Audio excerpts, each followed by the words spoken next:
जय हिंद। सबसे पहले एक वार्निंग भैया, पाकिस्तान के लोग इस वीडियो को न देखें तो ही अच्छा है, क्योंकि इस वीडियो में हम बताएंगे कि कैसे हमारे भारत के वीर सिपाहियों ने 2 सैनिकों ने मिलकर पाकिस्तान के 93,000 फौजियों को घुटने टेका दिया था और दुनिया का सबसे बड़ा हार हुआ था और भारत के 2 सैनिक मारे गए थे लोंगेवाला में।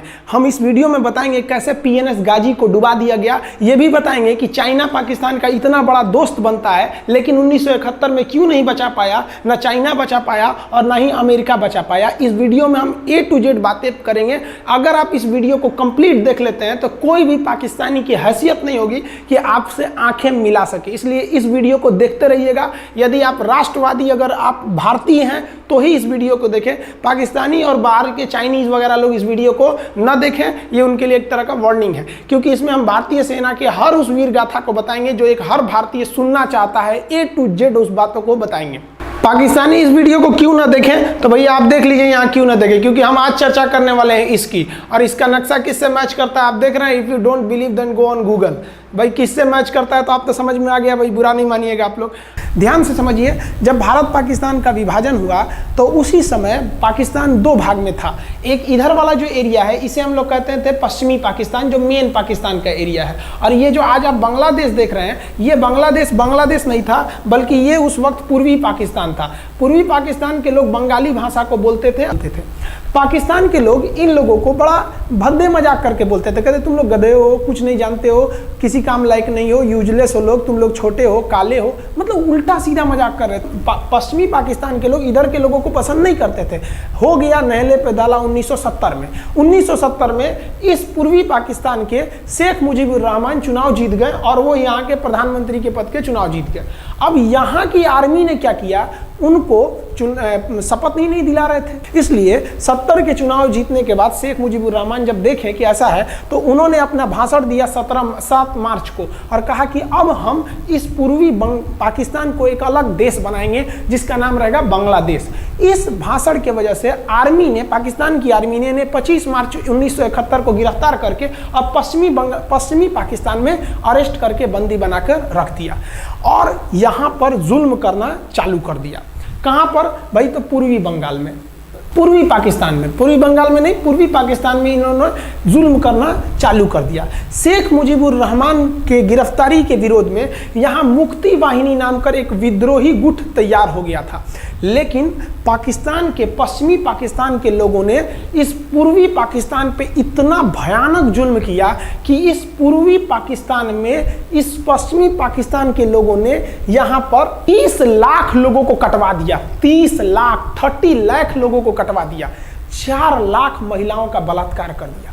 अपने देश के 4 लाख औरतों का रेप किया यहाँ पे। इतना भयानक वो दृश्य है कि अगर हम उसको YouTube पे दिखा देंगे ना तो YouTube हमारे ऊपर क्लेम करेगा, भैया आप ये सब इतने भयानक दृश्य नहीं दिखा सकते। आप अंदाजा लगाइए इनकी क्रूरता का। ये अपने देश पर इतना भयानक जुल्म कर रहे हैं। इतना भयानक जुल्म किया इन लोगों ने कि शेख मुजीबुर रहमान की गिरफ्तारी के बाद इस जुल्म का नतीजा ये हुआ कि अप्रैल 1971 तक भारत में यहाँ से लोग भाग के आ गए कि भैया हम जिंदा रहेंगे तब तो, और यहाँ 10 लाख लोग भारत में आ गए शरण लेने कि भैया हमको बचाइए। तो इंदिरा गांधी जानती थी कि जब तक यहाँ शांति नहीं होगा तब तक ये लोग वापस नहीं जा सकते थे, और शांति का एक ही था कि यहाँ पे घुस के इनको मारा जाए ताकि ये पश्चिमी पाकिस्तान वाले लोग यहाँ पर सुधर सके।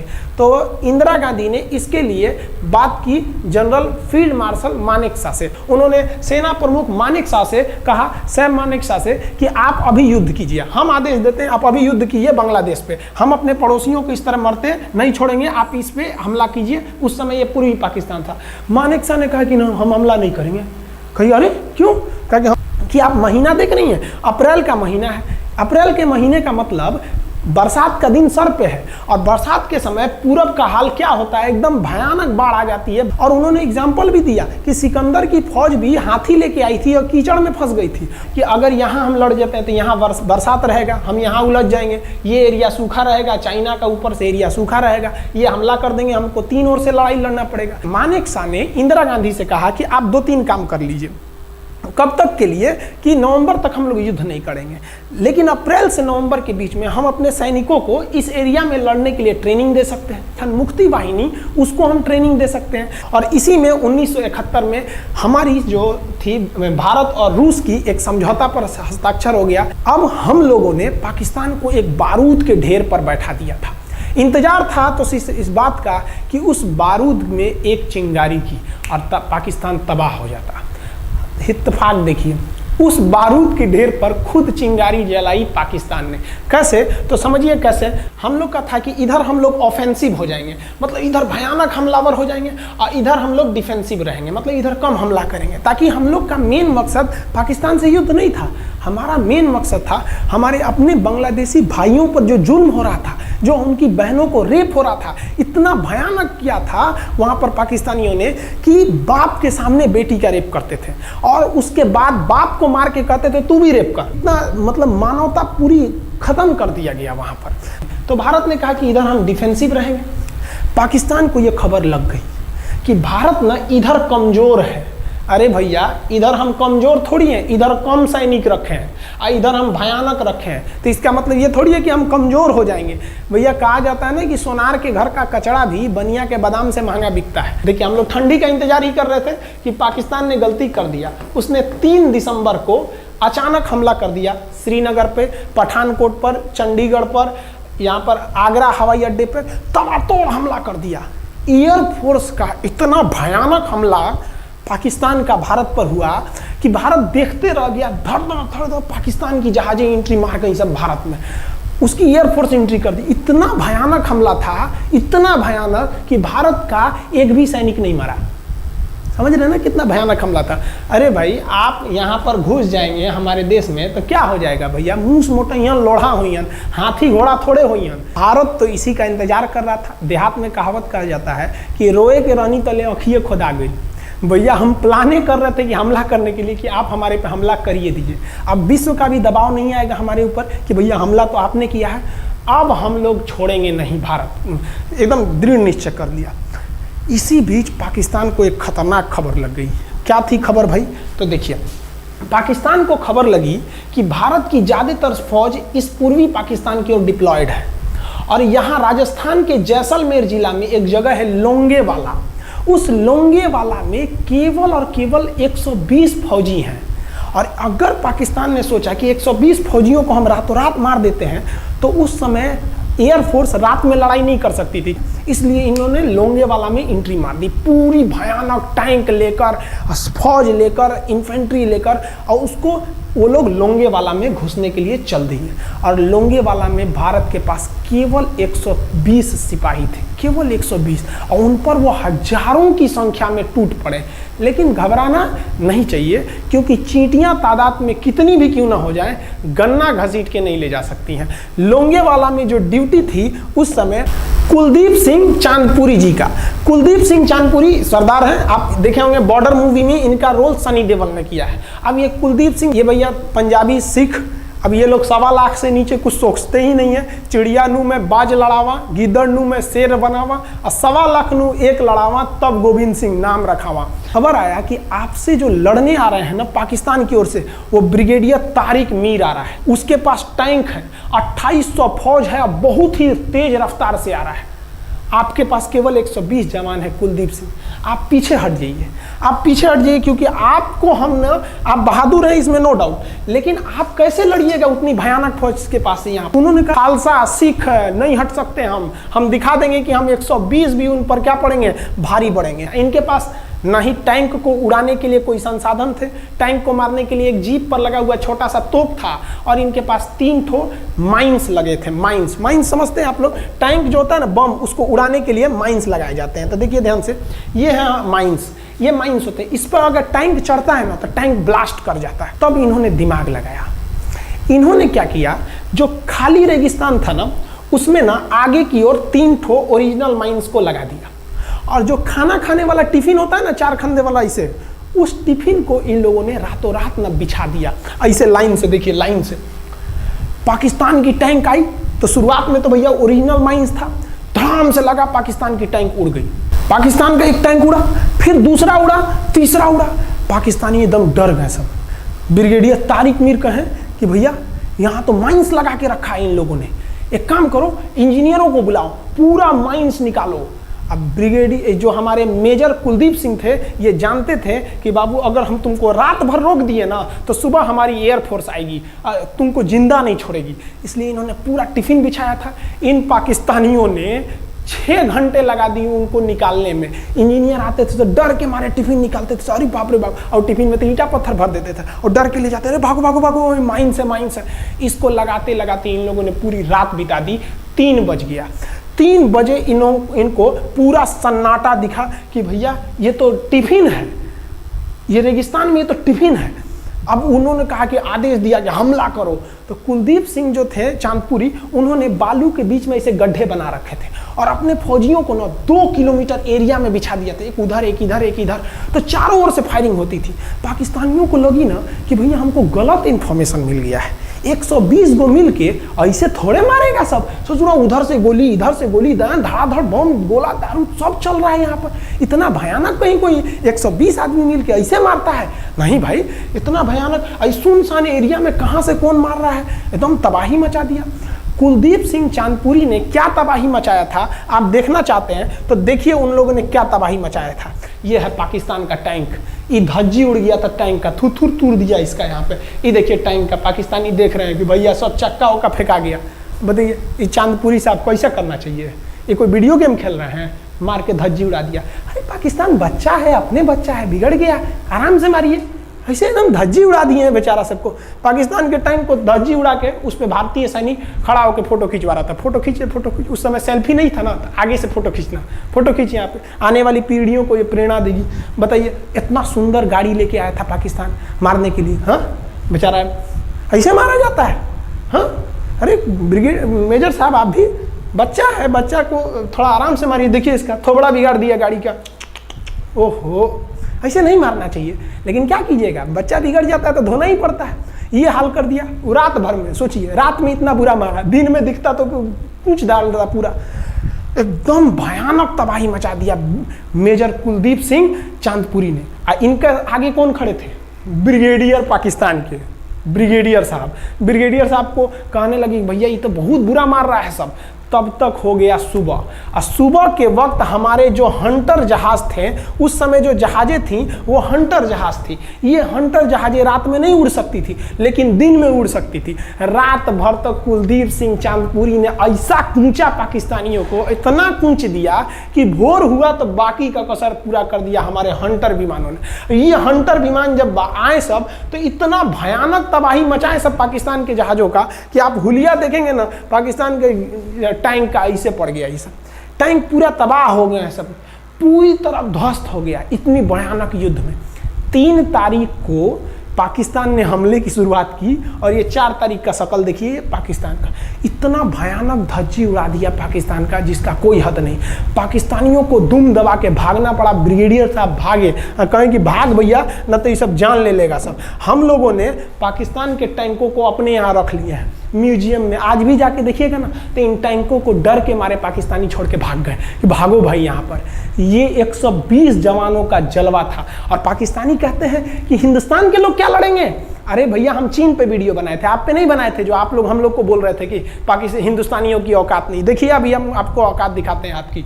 ये आपका टैंक है, आके ले जाइए, हिम्मत है तो लेके जाके दिखाइए यहाँ पर। हाल तो ये हो गया था ना कि हम लोगों ने जो पाकिस्तानियों की जान ली थी ना, डर के मारे वो लाश उठाने नहीं आए थे, लाश को गिद्ध खा गए थे सब। हम लोग बोल रहे थे कि भैया हम गोली नहीं चलाएंगे, लाश लेके चल जाओ। हम नहीं जाएंगे, तुम लोग रेगिस्तान को कब्रिस्तान बना दिए हो। रेगिस्तान को कब्रिस्तान हम लोग हमला करने आए थे, शुरुआत तो तुमने किया था यहाँ पे। तो ये गिद्ध खाए थे सब, सफाई उफाई का काम ये किए थे सब। अब पाकिस्तान हम लोग को धमकी देता है। आज भी वो नहीं सुधरे हैं। आज भी हमने जो चाइना पे वीडियो बनाया था उस पर वो हमको धमकी देते हैं कि भारत की आर्मी कुछ नहीं कर सकती। अरे भैया आप सोचिएगा भी मत, अभी के समय में तो मत सोचिएगा। जानते हैं क्यों? देख लीजिए इधर अभी कौन बैठा है भारत में, समझ में आ रहा है? आप लोग तो पहले पाकिस्तान वाले लोग इस बात पर रिसर्च कीजिए कि इनमें ज़्यादा खतरनाक कौन है आपके लिए। हमको तो यही ज़्यादा खतरनाक लगते हैं भाई। समझ में आया आप लोग को? तो अभी देखिए ध्यान से, यहाँ पर पाकिस्तान ने जो हार हुई थी लोंगेवाला में, ये हार में पाकिस्तान की तो कमर टूटी और पाकिस्तान का पूरा मनोबल टूट गया कि ससुरा 120 गो मिल के ऐसे कैसे धो दिया सब। बताइए इतना भयानक धोया जाता है। तो ये शुरुआत तो इन्होंने किया 3 तारीख को, 4 तारीख को हमने धो दिया। अब बचा नेवी कहे कि भैया आर्मी को मौका दिए, एयरफोर्स को मौका दिए, रात में आर्मी धोई, सुबह में एयरफोर्स धोई, हम नहीं धोएंगे क्या? हम भी धोएंगे। नेवी कब पहुंची? 5 दिसंबर 1971 को कराची पहुंच गई। और कराची में जब पहुंची ना तो कराची को तबाह कर दिया। इतना भयानक बम्बार्डमेंट किया कराची पर कि कई दिन तक कराची बंदरगाह पर आग लगा था। और कराची बंदरगाह को तो उन्होंने ऐसा धज्जी उड़ाया जिसे लग रहा था सिंधु सभ्यता बना दिया उनको। तो पाकिस्तान की, पश्चिमी पाकिस्तान का कमर टूट गया। पाकिस्तान वालों ने कहा कि ससुरा सब बोल रहा था कि हम इधर डिफेंसिव है, यानी ज़्यादा हमला नहीं करेंगे, ज़्यादा हमला इधर करेंगे। ससुरा इधर कैसे मार रहा होगा सब, अभी इधर भी बताते हैं कैसे मारा सब। ये कराची पहुंच गया। आप देखेंगे क्या हाल किया था सब कराची पे। कराची में जब मारा गया था ना इन पाकिस्तानियों को, तो ये पाकिस्तानी भाग गए थे सब ग्वादर में। ये ग्वादर भाग गए। अभी इनसे ग्वादर भी जाने वाला है, पूरा राज्य चला जाएगा इनसे, बलूचिस्तान। छुप के गए थे लोग ग्वादर बंदरगाह पे। अगर हम झूठ बोल रहे हो तो आप खुद पता कीजिएगा अपने यहाँ के इतिहास में भाई, हिंदुस्तान। ये ग्वादर बंदरगाह पे छुप गए थे सब। आप देखिए कराची का क्या हाल हुआ था उस समय। हमारे एयर नेवी ने क्या हाल किया था। पाकिस्तान का जितना जहाज बस मिल जाए कि भैया ये जहाज किसका है, तो भैया जब पता चले कि भैया ये जहाज पाकिस्तान का है, ये हाल हो जा रहा था जहाज का। यहाँ देख लीजिए इनका पूरा ध्वस्त का। भैया ऐसे मारा जाता है? हाँ, अरे भाई बच्चा को बच्चा की तरह मारना चाहिए।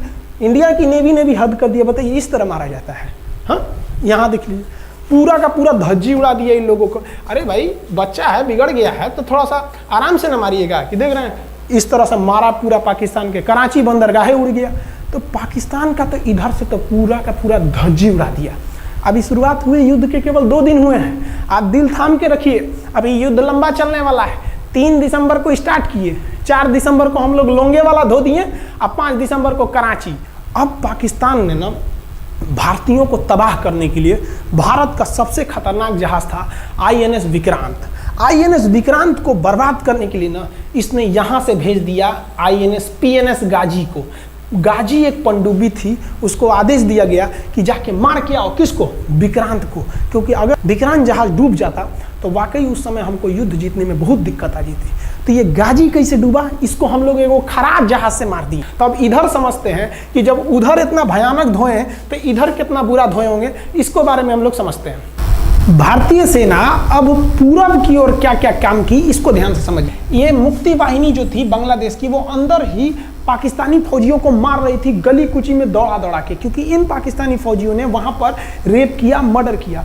और इनका साथ दे रही थी इधर से हमारी इंडियन आर्मी और ऊपर से हमारा एयरफोर्स। ये तबाह कर दिए थे, इनको भागने के लिए भी जगह नहीं था। और इसी में इनका सबसे बड़ा सरदर्द बन गया था इंडियन नेवी, क्योंकि इनको जो मदद थी, देखिए ये पूर्वी पाकिस्तान है, इनको मदद जब भी मिलेगी तो इधर से ही मिलेगा। अब बताइए यहाँ से तो कोई जाएगा नहीं, बेवकूफ़ भी नहीं होगा जो इधर से मदद करने जाएगा।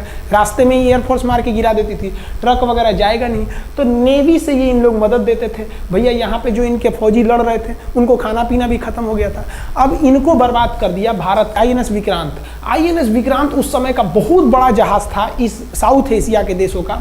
और यहाँ से उस इतना बड़ा जहाज था कि उसके ऊपर से लड़ाकू जहाजें उड़ती थी। वो एयरफोर्स यहाँ से भी बम मारता था, मिसाइलें मारता था, ऊपर से लड़ाकू जहाजें और हेलीकॉप्टर छोड़ देता था, जो ताकि मुक्ति वाहिनी को कोई दिक्कत ना है। मुक्ति वाहिनी मारती थी और आर्मी पूरी तरह से उसने यहाँ से हमारा विक्रांत ने चटगांव बंदरगाह को तबाह कर दिया। अब बांग्लादेश का देखिएगा वर्तमान में, उस समय तो पूर्वी पाकिस्तान था, ये चटगांव उस समय पाकिस्तानी आर्मी नेवी का एक बहुत बड़ा केंद्र था। इधर हम लोग ने उड़ा दिया कराची, इधर उड़ा दिया हम लोग ने चटगांव। अब मुक्ति वाहिनी को कोई खास दिक्कत नहीं आ रहा था। अब पाकिस्तान ने कहा कि हर हाल में इस विक्रांत को बर्बाद करो। देखिए ये विक्रांत है, विक्रांत जहाज जो था इस पे से इसके ऊपर देखिए आपको लड़ाकू जहाजें दिखेगी। PNS गाजी को क्या आदेश दिया गया था भाई कि तुमको जाना है और इस विक्रांत को बंगाल की खाड़ी में जाने के बाद इसी में डुबा देना है। अब पाकिस्तान वालों का इतना दिन तो अच्छा था नहीं, भारतीय खुफिया एजेंसी को पता चल गया कि पाकिस्तान की पनडुब्बी वो समुद्र के अंदर अंदर चलती है, उसको साइलेंट किलर कहा जाता है। पाकिस्तान की पनडुब्बी चल दी है पश्चिमी पाकिस्तान से बंगाल की खाड़ी की ओर, ये अरब सागर से बंगाल की खाड़ी की ओर चल दिया। अब विक्रांत को बचाना हर हाल में जरूरी था, इसलिए हम लोग विक्रांत को छुपा दिए, मतलब थोड़ा सेफ्टी दे के रखने लगे। और इस पीएनएस गाजी जो था, पीएनएस गाजी को देखेंगे, पीएनएस का मतलब था पाकिस्तानी नेवल शिप, पीएनएस गाजी, ये मारने आ गया किसको? विक्रांत को। इस पीएनएस गाजी को अगर कोई मार के डुबा सकता था तो वो था आईएनएस राजपूत।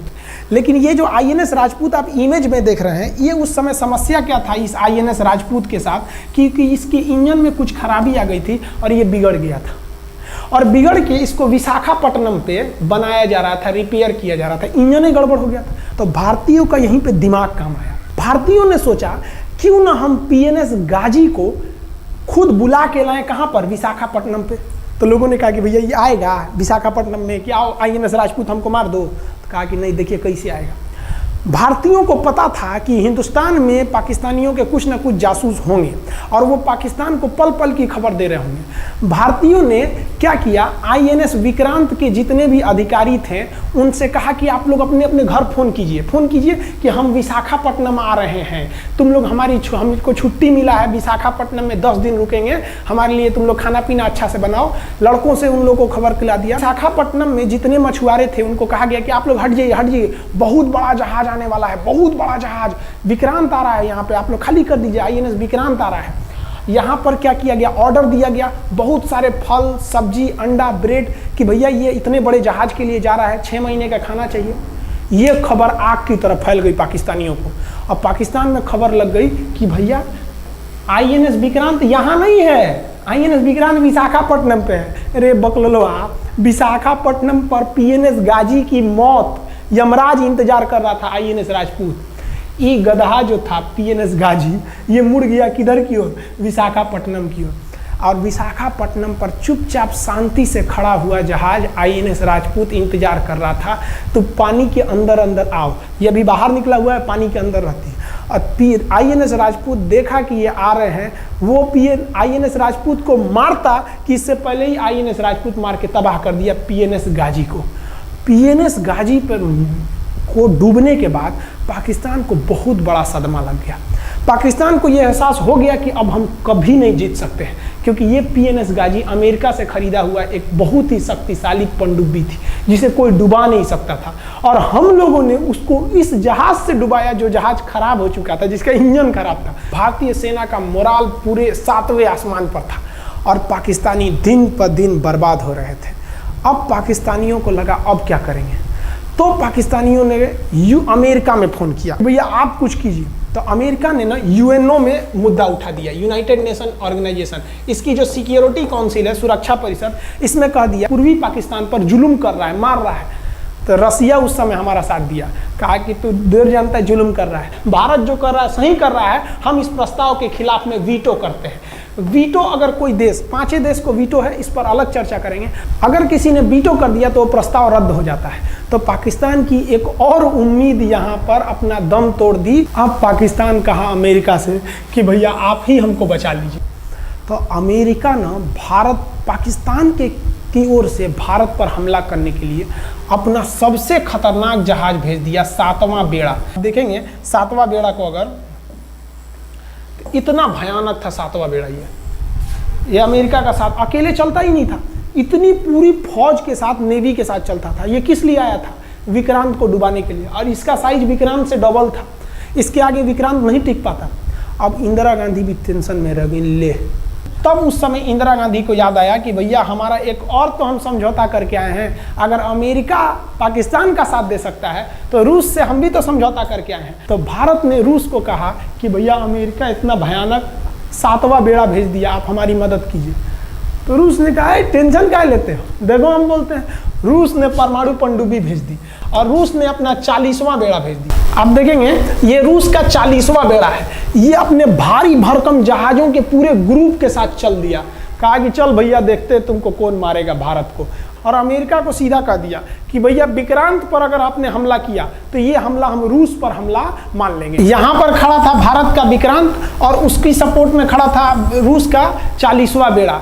और रूस ने यमन से अपनी एयरफोर्स को भी कह दिया था कि भैया तुम भारत की देखभाल करना। तो भारत की सुरक्षा के लिए इतने लोग, और अमेरिका अपना 7वां बेड़ा लेके यहाँ मुंह देख रहा था, और ब्रिटेन ने भी अपने ईगल नाम के बेड़ा को भी भेज दिया था। तो ये 2 लोग हमारे खिलाफ आ गए थे लड़ने के लिए। कितना, अब बताइए, हम लोग बांग्लादेश की भलाई सोच रहे थे, और अमेरिका का 7वां बेड़ा और रूस का ब्रिटेन का ईगल हम लोग के खिलाफ था, और हमारा अपना विक्रांत और रूस की एयरफोर्स और उसकी 40वां बेड़ा हमारे साथ थी। ये पूरी तरह से बाउंड्री बना दिया था 40वां बेड़ा। 40वां बेड़ा का कहना था कि भैया हमारे जहाज पर ऑटोमेटिक मिसाइल लगी है, तुम अगर इधर आओगे तब मार देंगे तुमको ऐसे ही। रूस ने अपनी सारी पनडुब्बियों को ऊपर उठा दिया समुद्र के ऊपर, ताकि सैटेलाइट से और दूसरी निगरानी से देखा जा सके, और यही हुआ भी। वो लोग रूस के इतने खतरनाक जहाज़ों के ग्रुप को देखकर घबरा गए, इतना घबरा गए कि ब्रिटेन ने कहा था we are too late. Britain का ईगल बेड़ा अमेरिका के 7वां बेड़ा से कह रहा है कि रे उधर मत जो, बहुत देर हो गया है, वो पहले पहुंच गया है रूस, अब मारेगा वहीं तबाह हो जाओगे यहाँ पे। तो 7वां बेड़ा ने धमकी दिया कि हमारे जहाज में परमाणु बम लदे हुए हैं। तो 40वां बेड़ा ने रिप्लाई किया था कि हम भी जब चले थे ना तो परमाणु बम लादे के चले थे, और गिनती जब कर रहे थे तो हम भी गिनती किए थे 250 हमारे पास भी परमाणु बम था, लेकिन इतना ज़्यादा था कि सोचे कि कौन गिनेगा, बाद में गिनेंगे, आ जाओ देखते हैं किसके पास कितना है। तो रूस ने हमसे सच्ची दोस्ती निभाई थी, और इधर शेख मुजीबुर रहमान की जो मुक्ति वाहिनी थी वो अपना काम कर रही थी। अब भारत आर पार की लड़ाई में था। पाकिस्तान हर मोर्चे पर हारते जा रहा था। भारत सरकार ने पाकिस्तान पर मनोवैज्ञानिक दबाव बनाने के लिए निर्मलजीत सिंह अरोड़ा ने एक प्लान बनाया। उन्होंने एयरफोर्स को पूर्वी पाकिस्तान यानी जो अभी बांग्लादेश है, तो ढाका के ऊपर एयर ड्रॉप करा दिया, हवाई जहाज से सैनिकों को उतार दिया, और उन सैनिकों के भेष में उसमें सैनिक कम थे, और उसमें केवल पुतलों को नीचे उतारा गया था। ये केवल इंडियन आर्मी जान रही थी कि पुतला नीचे उतरा है सर, लेकिन मीडिया ने तो इसको खबर को आग की तरह फैला दिया। और इसमें हम धन्यवाद देना चाहेंगे हाथ जोड़कर BBC न्यूज का। और BBC ने ये छाप दिया कि इंडियन एयरफोर्स ने ढाका पर 5000 एयर ड्रॉप करा दिया फौजियों को। अब ये गली गली खोज खोज के पाकिस्तानी फौजियों को मारेंगे कि तुम क्यों मार रहे हो हमारे बांग्लादेशी भाइयों को। और बांग्लादेश की मुक्ति वाहिनी वैसे ही उनके पीछे पड़ी हुई थी पाकिस्तानियों के। अब पाकिस्तानियों का पूरा मनोबल टूट गया, पाकिस्तानी गली गली छुप गए सब। सोचिए, ये पुतला से डर जा रहे थे सब, रियलिटी में ये फौजी नहीं थे, ये पुतला गिराया गया था एयर ड्रॉप करके। अब वो लोग डर के मारे भाग गए यहाँ पर। अब एयरफोर्स ने देखा कि उसकी ये छोटे से वैज्ञानिक दबाव का इतना खतरनाक असर पड़ा है। एयरफोर्स ने कहा कि अब एक काम करते हैं, अब आर पार को अब ठोक डालते हैं पाकिस्तान को, अब जो होगा सो देखा जाएगा। एयरफोर्स ने बांग्लादेश के जो गवर्नर थे उनके घर पे हमला कर दिया। अब वो घर में नहीं थे, वो तो बच गए। बचने के बाद डर क्या होता है, देखिए डर किसको कहा जाता है। जो उनके गवर्नर हाउस थे AH मलिक, इन्होंने त्याग पत्र दे दिया, भैया जिंदगी रहेगी तो बहुत नौकरी करेंगे, डर के मारे त्याग पत्र दे दिया। सोचिए, गवर्नर, क्योंकि पाकिस्तान का एक राज्य ही तो था पूर्वी पाकिस्तान। जैसे हमारा एक राज्य है उत्तर प्रदेश, बिहार, महाराष्ट्र, वहाँ पे भी गवर्नर होते हैं ना, संवैधानिक हिसाब से गवर्नर मालिक होता है उस जगह का। त्याग पत्र दे दिए। सोचिए, ये डर था उनके अंदर। निर्मलजीत सिंह अरोड़ा जो लेफ्टिनेंट जनरल थे, जनरल तो हमारे मानिक शाह थे, लेफ्टिनेंट जनरल थे जिन्हें बांग्लादेश जीतने की जिम्मेदारी दी गई थी, मतलब उसे सुरक्षा करने की जिम्मेदारी दी गई थी। वो पाकिस्तान के लेफ्टिनेंट जनरल नियाजी से बात किए और उन्हें कहे कि हम आपको आधा घंटा का टाइम देते हैं, और आप इस आधा घंटा में विचार कीजिए आप सरेंडर करते हैं कि नहीं। अगर आप सरेंडर कर देंगे तो हम आपको गारंटी देते हैं कि आपके सैनिकों को जिंदा रखा जाएगा, और अगर आप हमारी बात को नहीं मानेंगे, देखिए गवर्नर साहब का घर है, कोई ठीक नहीं है, आपके घर पे भी यही हो जाएगा। क्योंकि अगर आप हमारे सामने सरेंडर नहीं करिएगा तो याद रखिए हम अपने हमले को 10 गुना और तेज कर देंगे। और हार तो आप चारों ओर से गए हैं। भारत चाहता था कि जल्दी से जल्दी इस युद्ध को खत्म किया जाए, क्योंकि अब ये अंतर्राष्ट्रीय मैटर हो चुका था। अब अमेरिका अपना नाक पे ले लिया था कि भैया हमारा जहाज मार के गिरा दिया। PNS गाजी उसी की पनडुब्बी थी, वो तो पाकिस्तान को दिया। 7वां बेड़ा को नहीं घुसने दिया, तो अमेरिका की किरकिरी हो रही थी। ब्रिटेन के ईगल को घुसने नहीं दिया, उसकी किरकिरी हो रही थी। अब भारत को उस समय लोग कहते कि ये गरीब देश है, अभी आज़ाद हुआ है। 1971 में हमारी यही हाल थी, और सारे लोग कह रहे थे, हम उसको गरीब समझ रहे थे, रोवा के रख दिया अमेरिका को, हर जगह धो दिया पाकिस्तान को। अब बेचारे नियाजी क्या कर सके। नियाजी को आधे घंटे का टाइम दिया गया। 16 दिसंबर 1971, याद रखिएगा दिन 16 दिसंबर 1971। ये हमारे इतिहास का 13 दिन के युद्ध में हमने पाकिस्तान को धूल चटा दिया था, क्योंकि 3 दिसंबर को पाकिस्तान ने युद्ध स्टार्ट किया था और 16 दिसंबर को हम लोगों ने जनरल नियाजी से आत्मसमर्पण करवा लिया।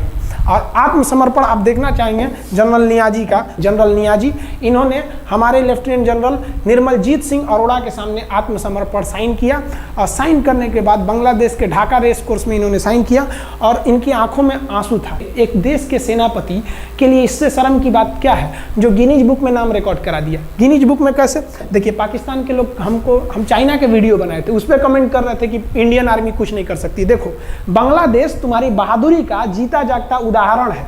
तुम्हारे यहाँ का 93,000 फौज, सोचिए 93,000 सैनिक पूरी दुनिया में आज तक आत्मसमर्पण नहीं किया। ये 93,000 लोगों ने आत्मसमर्पण कर दिया। देख लीजिए, ये अपना बंदूक फेंक दिए, अपने स्टार नोच के उतार दिया कि भैया हम लीजिए आत्मसमर्पण कर रहे हैं, बेल्ट उतार के दे दिया, अब चलिए जहाँ ले जा रहे हैं, जितना लाठी मारना है हमारी, आत्मसमर्पण। ये वही पाकिस्तान है, याद रखिए। आप याद कीजिए, हमारे 120 सैनिकों ने आपको धूल चटा दिया था लोंगेवाला में। केवल 2 सैनिक मरे थे लोंगेवाला में, और पूरी की पूरी आपको भगा दिया था 4 दिसंबर को ही। और आप याद कीजिए, बहुत बहादुर बनते हैं ना। 93,000 फौज आपकी हार के गई है यहाँ से। इतना बड़ा हार दुनिया में आज तक कहीं का नहीं हुआ है। 93,000 सैनिक सरेंडर करके गए हैं भारत के सामने से। क्या बात कीजिएगा आप हमारे सामने। तो ये है, गिनीज बुक में नाम है। ये तो है भैया पाकिस्तान की आर्मी, एक तरह से गिनीज बुक में नाम है ना जी। भले हारने से नाम है तो क्या हुआ, पाकिस्तान के लिए इससे खुशी की बात क्या हो सकती है कि भैया गिनीज बुक के नाम है। अब इन लोगों को जेल में बंद कर दिया गया, बाद में हम लोगों ने इन्हें छोड़ भी दिया था। और इस सरेंडर के बाद बांग्लादेश के जो मुक्ति वाहिनी थी, उसके चेहरे पर यह मुस्कान थी कि बांग्लादेश अब स्वतंत्र हो गया। ढाका, इंदिरा गांधी का स्टेटमेंट था, ढाका स्वतंत्र राजधानी है स्वतंत्र बांग्लादेश की। ये खुशी थी बांग्लादेशियों के चेहरे पर, जिनकी बहनों की इज्जत आबरू लूट ली गई थी उन्हीं देश के फौजियों के द्वारा।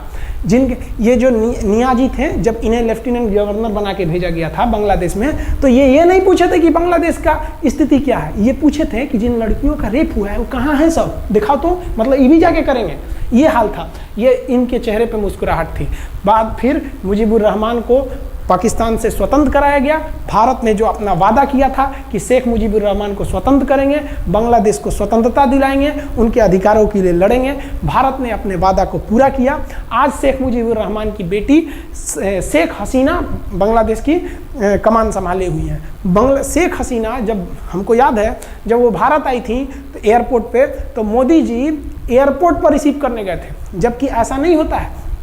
शायद ही बांग्लादेश की प्रधानमंत्री को पूरी दुनिया में कोई बड़े देश का राष्ट्रपति रिसीव करने जाए, प्रधानमंत्री रिसीव करने जाए। तो भारत अपने पड़ोसियों का इतना ख्याल रखता है, चाहे वो नेपाल हो, भूटान हो, सबके साथ। अभी हाल फिलहाल में नेपाल के लोग थोड़ा गुस्सा हैं लिम्पियाधुरा काला पानी को लेके, लेकिन ऐसा नहीं है कि हमारा नेपाल के साथ कोई खराब रिश्ता है। हमारा नेपाल के साथ रोटी और बेटी का रिश्ता है। बांग्लादेशियों के साथ हमारा बहुत ही अच्छा संबंध रहा है। आज हमारे बांग्लादेश के साथ बहुत ही मधुर संबंध है। और बांग्लादेश को जो पाकिस्तान के लोग कहते थे ये किसी काम लायक नहीं है, ये वाले भाई लोग पाकिस्तान से आगे निकल गए। आज इनका मलमल का कपड़ा, जूट और पाम ऑयल पूरी दुनिया में फेमस है। जहाज़ों की मरम्मत में, मतलब जहाज के रिपेयरिंग में बहुत आगे निकले हैं बांग्लादेश के लोग। आई होप आप समझ गए होंगे। इस युद्ध के बाद अगर भारत चाहता तो भारत पाकिस्तान के पश्चिमी भाग को भी कब्जा कर लेता, क्योंकि यहाँ तो हम लोग हराए ही थे। उनके 93,000 फौज तो हम लोग जिंदा पकड़ लिए थे। हम उन्हीं को कह देते बंदूक लगा के कि कश्मीर खाली करो, हमारा यहाँ से वापस जाओ। लेकिन बावजूद हमने इंसानियत दिखाई थी पाकिस्तान के ऊपर। इसका बदला ये पाकिस्तान ने हमें क्या दिया पता है? 26/11 हम संसद भवन पर अटैक, तो कभी अमृतसर में अटैक, कभी मुंबई में बम ब्लास्ट, कभी 26/11 का हमला, ये सब हुआ। हम चाहते तो उस वक्त भी जीत सकते थे।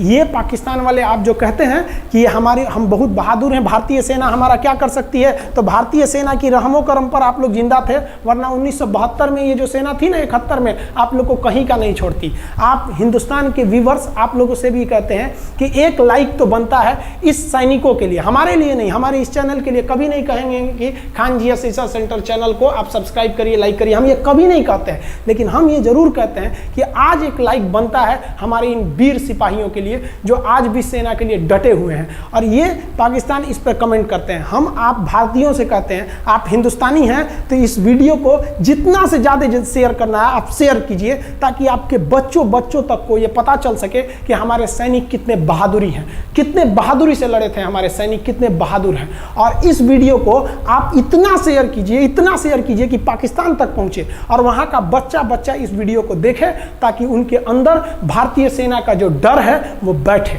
ये डर जरूरी है उनके अंदर, ये डर उनकी हड्डियों तक जाना चाहिए। और हाँ, कोई भी देश के हो, हर देश को अपने सैनिकों के लिए सम्मान करना चाहिए। हम ये कोई मनगढ़ंत कहानी नहीं बताएं, हम अपने सैनिकों की वीर गाथा बताएं जो A to Z अक्षरशः सही चीजें हैं। समझ में आया? आप इस वीडियो को देख रहे हैं तो मेरे साथ बोलिए आप लोग, भारत माता की जय। पाकिस्तान के युद्ध का जो हम सीरीज बना रहे हैं, आज 71 का युद्ध बढ़ाएं। हम आपको कल 1948 का युद्ध बता देंगे, 65 की लड़ाई में वीर अब्दुल हमीद ने जो बहादुरी दिखाई, फिर आपको 84 का सियाचिन, 99 का करगिल और 62 की चाइना युद्ध के बारे में भी बता देंगे। याद रखिएगा, चाइनीज और पाकिस्तानी इस वीडियो को डिसलाइक जरूर करेंगे, आप उन पर भारी पड़िएगा।